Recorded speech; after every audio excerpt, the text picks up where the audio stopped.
अभी आप देख रहे हैं तेलंगाना समाचार। కరీంనగర్ కు మొట్టమొదటిసారి వచ్చినారు కాబట్టి ఒక్కసారి అందరూ గట్టిగా చప్పట్లు కొట్టి వారికి స్వాగతం తెలియాల్సిన సందర్భంగా ఈ కార్యక్రమానికి నాయకత్వం వహించిన వ్యక్తి వారు అదేవిధంగా పెద్దలు మన జిల్లా ఇన్ఛార్జ్ మంత్రి ఇరిగేషన్ మంత్రి సివిల్ సప్లైస్ మంత్రి ఉత్తమ్ కుమార్ రెడ్డి గారు అదేవిధంగా రెవెన్యూ శాఖ మరియు హౌసింగ్ శాఖకు సంబంధించినటువంటి మంత్రి పొంగులేటి శ్రీనివాసరెడ్డి గారు మన జిల్లా మంత్రి భారీ పరిశ్రమలు ఐటీ శాఖ మంత్రి శ్రీధర్ బాబు గారికి గౌరవ ప్రభుత్వ విప్పులకు శాసనసభ్యులకు జిల్లా అధికారులకు మరి జీవన్ రెడ్డి గారికి అదేవిధంగా కవంపల్లి సత్యనారాయణ గారికి ఆది శ్రీనివాస్ గారికి అట్లు లక్ష్మణ్ కుమార్ గారికి మక్కన్ సింగ్ గారికి విజయరమణారావు గారికి అరకాల వేణుగోపాల్ గారికి ఇంకా పెద్దలందరికీ వేదిక మీద ఉన్నటువంటి పెద్దలకు ఇక్కడికి ఇచ్చేసిన అందరూ కూడా నమస్కారం తెలియజేస్తూ ఈరోజు ప్రభుత్వం రైతు రుణమాఫీ ఇచ్చినటువంటి మాట అమలు చేసింది 6 గ్యారెంటీల్లో అనేకమైనటువంటి అంశాలు అమలు చేస్తూ ఉంది రైతు భరోసాకు సంబంధించి భిన్నమైనటువంటి అభిప్రాయాలు ప్రజల యొక్క అభిప్రాయాలు వ్యక్తమవుతున్న సందర్భంగా మంత్రివర్గం ముఖ్యమంత్రి గారి నాయకత్వంలో ఒక సబ్ కమిటీని నియమించి అన్ని జిల్లాలలో రైతుల యొక్క అభిప్రాయాలు తీసుకుంటూ ఉంది ఇది 5వ జిల్లా ఈ 5వ జిల్లాలో వచ్చేసినటువంటి అందరూ కూడా అభిప్రాయాన్ని గౌరవ మంత్రి గారు వారి శాఖకు సంబంధించిన అధికారులందరూ కూడా మరి నోట్ చేసుకోవడం జరిగింది ఇందులో మీ అందరి అభిప్రాయాలను అనుగుణంగా రైతుల ఆకాంక్షలకు అనుగుణంగా భవిష్యత్తులో నిర్ణయం తీసుకోబడుతుంది ఇవాళ ఒకటే మాట గతంలో అధికారంలో ఉన్నటువంటి వాళ్ళు చెప్తే కింద ఏమనకుండా మౌనంగా వినేటువంటి పరిస్థితి ఇవాళ ప్రజల అభిప్రాయాలకు అనుగుణంగా ప్రజాపాలనతో మీ అందరి అభిప్రాయాల మేరకే ఈ పరిపాలన కొనసాగాలని ఈరోజు రేవంత్ రెడ్డి గారి నాయకత్వంలో ఉన్నటువంటి ప్రభుత్వం ఆ దిశలో ఆలోచిస్తూ ఉంది అందుకే మొన్న కూడా జిల్లా కలెక్టర్ల ఎస్పీల సమావేశంలో శాసనసభ్యులు శాసన మండలి సభ్యులు మంత్రులే కాకుండా జిల్లా కలెక్టర్లు కానీ అధికారులంతా కూడా క్షేత్రస్థాయిలో ప్రజల దగ్గరికి పోవాలి ప్రజా సమస్యల్లో భాగస్వాములు కావాలి విద్య వైద్యము వ్యవసాయం అన్ని రంగాల్లో సమస్యలకు సంబంధించి ప్రజలకు ఎక్కడ కూడా ఇబ్బంది రాకుండా ఉండాలనేటువంటి నిర్దేశన చేయడం జరిగింది ఈరోజు ఈ యొక్క సమావేశం ముఖ్య ఉద్దేశం రైతు భరోసా యొక్క ప్రజల అభిప్రాయం చాలామంది వాళ్ళ అభిప్రాయాలు చెప్పినారు అభిప్రాయం నేరుగా మైక్ ద్వారా చెప్పలేనటువంటి వాళ్ళు లిఖితపూర్వకంగా ఇవ్వచ్చు అనే మాట మరొకసారి మనవి చేస్తూ ఈ సమావేశం యొక్క ముఖ్య ఉద్దేశం న్యాయంగా అర్హత కలిగి అందరికీ జరగాలనేటువంటి ఒక ప్రజల అభిప్రాయం మేరకు ప్రజలందరికీ కూడా విస్తృతంగా ఒకరో ఇద్దరు కాకుండా మొత్తం తెలంగాణ రాష్ట్రంలో ఉన్నటువంటి ప్రజల అభిప్రాయం రాజకీయ పార్టీల అభిప్రాయం మేధావుల అభిప్రాయం వ్యవసాయవేత్తల సలహా తీసుకోవాలనేటువంటి మాటతో ఇక్కడికి రావడం జరిగిందనే మాట మనవి చేస్తూ ఇప్పుడు గౌరవనీయులు పెద్దలు భారీ పరిశ్రమలు ఐటీ శాఖ మంత్రులు శ్రీధర్ బాబు గారిని మాట్లాడాల్సిందే సందర్భంగా 10 సంవత్సరాల కాలం పాటు రైతులకు సంబంధించిన సమస్య వచ్చినప్పుడు మాట్లాడలేదు మీరు ఈరోజు ప్రభుత్వం ఏదో మంచి చేయాలని ఉద్దేశపూర్వకంగా మరి మీరు చేసే వాక్యాలు ఈరోజు దీన్ని ఆపు చేసే ప్రయత్నం చేస్తా ఉన్న నేపథ్యంలో ఇప్పటికైనా మార్చుకోండి మీరు మేము ₹1,00,000 లోపల రుణం ఈ దఫా చేస్తున్నాము ఇంకో 10 రోజుల లోపల మా వ్యవసాయ మంత్రి గారు మా ఫైనాన్స్ మినిస్టర్ గారు ముఖ్యమంత్రి గారు కసరత్తు చేస్తూ ఉన్నారు ₹1,50,000 రుణమాఫీ చేయడానికి ₹2,00,000 రుణమాఫీ చేయడానికి కాంగ్రెస్ పార్టీ ప్రభుత్వం చేపట్టే అభివృద్ధి సంక్షేమాన్ని ఆపు చేయాలి స్పీడ్ బ్రేకర్ ఎక్కడ పెట్టాలని ఆలోచన చేసిన నేపథ్యంలో నేను ఇంతకుముందే చెప్పినాం సంక్షేమ కార్యక్రమాలు మొదలుపెట్టినప్పుడు 9వ డిసెంబర్ 2023లో ఇదే మహిళలకు సంబంధించిన ఉచిత బస్సు ప్రయాణాన్ని మొదలు పెడితే ఇది ఎన్ని రోజులు నడుస్తుందో చూద్దాంలే అన్న మాటలు మీకు గుర్తున్నాయి ₹10 లక్షల మేరకు రాజీవ్ ఆరోగ్యశ్రీ కార్యక్రమాన్ని మొదలుపెట్టినప్పుడు ఇది ఎన్ని రోజులు నడుస్తుందిలే అని మాట్లాడి 200 యూనిట్ల ఉచిత కరెంట్ ఇస్తామని కాంగ్రెస్ పార్టీ చెప్పింది చేస్తున్నామని చెప్పి చేస్తే ఎన్ని రోజులు నడుస్తుందిలే అని ఆలోచన చేశారు ఈరోజు హౌసింగ్ మంత్రి గారు మరి రేపు రాబోయే అతి త్వరలో హౌసింగ్కు సంబంధించి పేదవారికి హౌసింగ్ ఇస్తామని వారి జీవో తీస్తే ఆ జీవో పరంగా కూడా ఇష్టారాజ్యంగా అడ్డగోలుగా మాట్లాడి మేము అడుగుతా ఉన్నాం ఈ అన్ని ప్రజల వద్దకు తీసుకెళ్లి దిగ్విజయంగా ముందుకు తీసుకెళ్తున్న నేపథ్యంలో ఈరోజు రైతు రుణమాఫీ అనే కార్యక్రమం ఓ బృహత్తరమైన కార్యక్రమం, రైతు జీవితాల్లో మార్పు తీసుకొచ్చే కార్యక్రమం. వారికి సంబంధించిన అంశం విషయంలో ఈరోజు మనం చేపడతా ఉన్న కార్యక్రమాల విషయంలో మీరు ఇప్పటికైనా సత్యదూరమైన మాట, కేవలం రైతుల్లో ఏదో అయోమయం సృష్టించాలనే ఆలోచనలు మానుకోండి. మేము వచ్చి 6 నెలలు అయింది, ఇన్ని కార్యక్రమాలు చేస్తూ ఉన్నామంటే,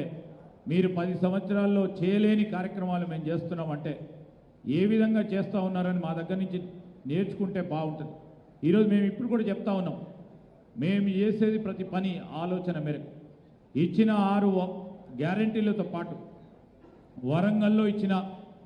మరి రైతు డిక్లరేషన్తో పాటు అనేక సందర్భాల్లో మేము చేసే కార్యక్రమానికి ముందుగా ప్రజాభిప్రాయ సేకరణతో ముందుకెళ్తా ఉన్న తరుణంలో మంచిగా ఈరోజు రాష్ట్రాన్ని అభివృద్ధి పదంలో నడపాలి. 10 సంవత్సరాల తర్వాత మరి చాలా స్వేచ్ఛతో ప్రజలు ముందుకు వస్తూ ఉన్న తరుణంలో మీరు ఇచ్చిన ప్రతి మాటను తప్పకుండా దృష్టిలో పెట్టుకునే రేపు విధానపరమైన నిర్ణయం తీసుకోవడానికి ఇక్కడికి వచ్చాం. నేను ఇప్పుడు కూడా చెప్తా ఉన్నాం, టీఆర్ఎస్ కానీ బీజేపీకి సంబంధించి కానీ రైతుల పట్ల మీకు ఏ పట్ల అభిమానం ఉన్నా ప్రేమ ఉన్నా ఈరోజు ఇక్కడికి వచ్చి మాట్లాడే 2 విషయాలు చెప్తే బాగుంటా ఉండే. ఈరోజు రైతులందరినీ పిలిచినాం, చాలామంది కూడా వచ్చారు. సిపిఎంకి సంబంధించిన రైతులు వచ్చారు, సిపిఐకి సంబంధించిన రైతులు మాట్లాడారు, వివిధ వర్గాలకు సంబంధించిన ఏ పార్టీకి సంబంధించిన సంబంధం లేని రైతు సోదరులందరూ వచ్చి మాట్లాడి వారి అభిప్రాయాలు ఇచ్చిండ్రు. మీరు కూడా ఇవ్వండి, మీరు పంపించే సూచనలు పంపించండి. ఈరోజు మేము చాలా బ్రాడ్ మైండెడ్తో ఓపెన్ హార్ట్తో ఈరోజు విధానపరమైన నిర్ణయం తీసుకోవడానికి దోహదపడాలని అభిప్రాయ సేకరణలో వచ్చేసిన మన జిల్లాకు వచ్చేసిన మంత్రివర్యులందరినీ కూడా ఇంత పెద్ద పెట్టిన దాదాపు మరి 6 మంత్రులం 5 మంత్రులం వచ్చాం. ప్రజాభిప్రాయ సేకరణలో పాల్గొన్నాం, రైతులకు సంబంధించిన అభిప్రాయ సేకరణలో పాల్గొన్నాం. పెద్ద చర్చ చేసిన తర్వాతనే ఒక మంచి ఆలోచన చేయాలని ముందుకెళ్తున్న తరుణంలో ఈరోజు మాకు సహకరించిన మా పాత్రికేయ మిత్రులకు కూడా హృదయపూర్వకంగా కృతజ్ఞతలు తెలియజేస్తూ సెలవు తీసుకుంటాం. గౌరవనీయులు సమావేశ అధ్యక్షులు, జిల్లా ఇన్ఛార్జి మంత్రి, నీటిపారుదల శాఖ మార్చులు పెద్దలు ఉత్తమ్ కుమార్ రెడ్డి గారు, మంత్రివర్యులు, ఈ పథకాల రూపకర్త, ఎన్నికల ముందే పిసిసి అధ్యక్షుడిగా రేవంత్ రెడ్డి గారిని, అఖిల భారత కాంగ్రెస్ నాయకులు గౌరవనీయులు ఈనాటి ప్రతిపక్ష నాయకులు రాహుల్ గాంధీ గారి నోట సోనియా గాంధీ గారి చేత చెప్పించినటువంటి ఈ జిల్లా వాసి, ఈ జిల్లా పట్ల, ఈ రాష్ట్ర రైతాంగం పట్ల అభిమానంతో రేపు కాంగ్రెస్ పార్టీ అధికారంలోకి వస్తే మేము రైతులకి ఇది చేస్తామని చెప్పి రాసి పార్టీ పరంగా ఈనాడు ప్రభుత్వానికి అప్పచెప్పినటువంటి శ్రీధర్ బాబు గారికి, గౌరవనీయులు ప్రభాకర్ గౌడ్ గారికి, నష్టాల్లో ఉన్నటువంటి ఆర్టీసీని ఈరోజు లాభాల బాటలో పట్టించి 60 కోట్ల మంది మహిళా మహాలక్ష్ముల్ని ఉచితంగా బస్సు ప్రయాణం చేపిస్తున్నటువంటి ప్రభాకర్ గౌడ్ గారికి, అదేవిధంగా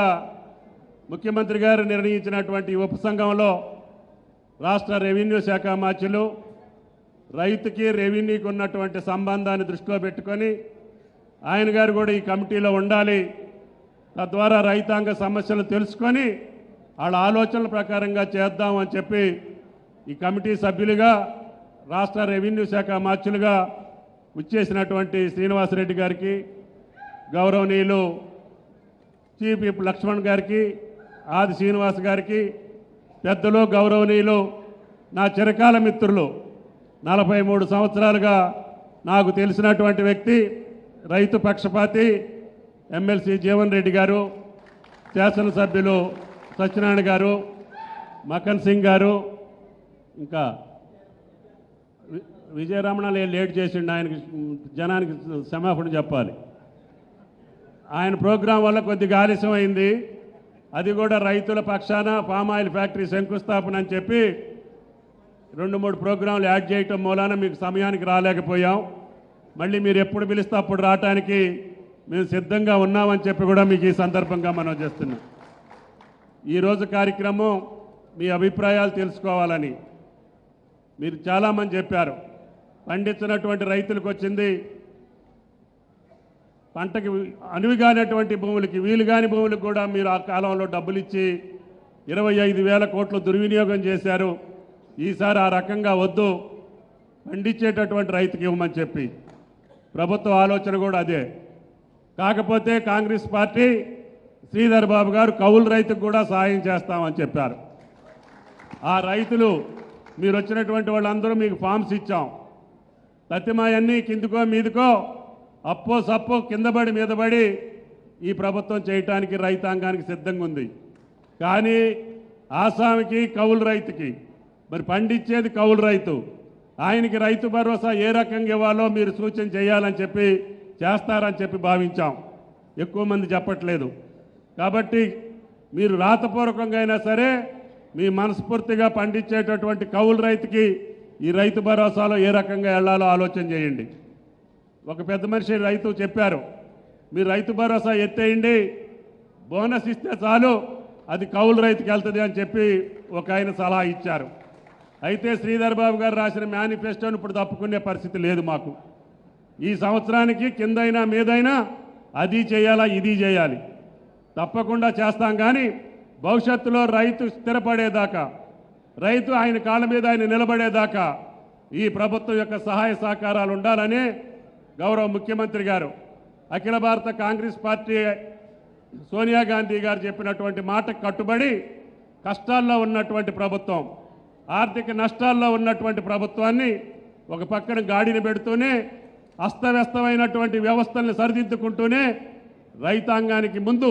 పెద్దపీట వేయాలనేది ఈ ప్రభుత్వం యొక్క లక్ష్యం. ఈ ప్రభుత్వం యొక్క అత్యంత ప్రాధాన్యత వ్యవసాయం, రైతు. దాన్ని దృష్టిలో పెట్టుకొని ఎన్ని కష్టాలున్నా ఈ 31,000 రుణమాఫీయే కాకుండా రేపు రాబోయే రైతు భరోసే కాకుండా కొంతమంది రైతు సోదరులు చెప్పారు, పెద్ద ఆయన జీవన్ రెడ్డి గారు కూడా చెప్పారు, ఇన్సూరెన్స్ పథకం ఎట్టి పరిస్థితుల్లో చేయాలి, ఇప్పుడు పంట నష్టపోయినటువంటి వాళ్ళకి ఏ రకంగా సాయం జరగట్లేదని. తప్పకుండా భగవంతుడి దయ వల్ల ఈ సంవత్సరంలోనే పంట మాఫీకి అంటే పంట బీమా,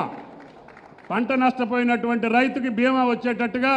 దాన్ని కూడా రూపకల్పన చేస్తున్నాం. అతి త్వరలోనే పంట బీమా పథకం కూడా వస్తుంది అని చెప్పి మీకు ఈ సందర్భంగా మనం చేస్తున్నాం.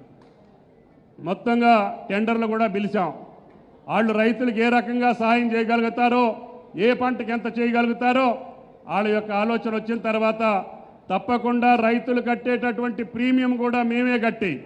కుంట భూమి ఉన్నటువంటి రైతుది కూడా మేమే ప్రీమియం కట్టి ఈ రాష్ట్రంలో ఉన్నటువంటి ప్రతి రైతు యొక్క పంట నష్టపోతే ఇన్సూరెన్స్ కంపెనీల ద్వారా మీకు డబ్బులు ఇప్పించేటటువంటి బాధ్యతని ఈ ప్రభుత్వం తీసుకుంటుందని చెప్పి కూడా ఈ సందర్భంగా మనం చేస్తున్నాం. కాబట్టి దయచేసి ఇప్పటికే ఇన్పుట్ సబ్సిడీ ఇందాక పెద్దలు చెప్పారు,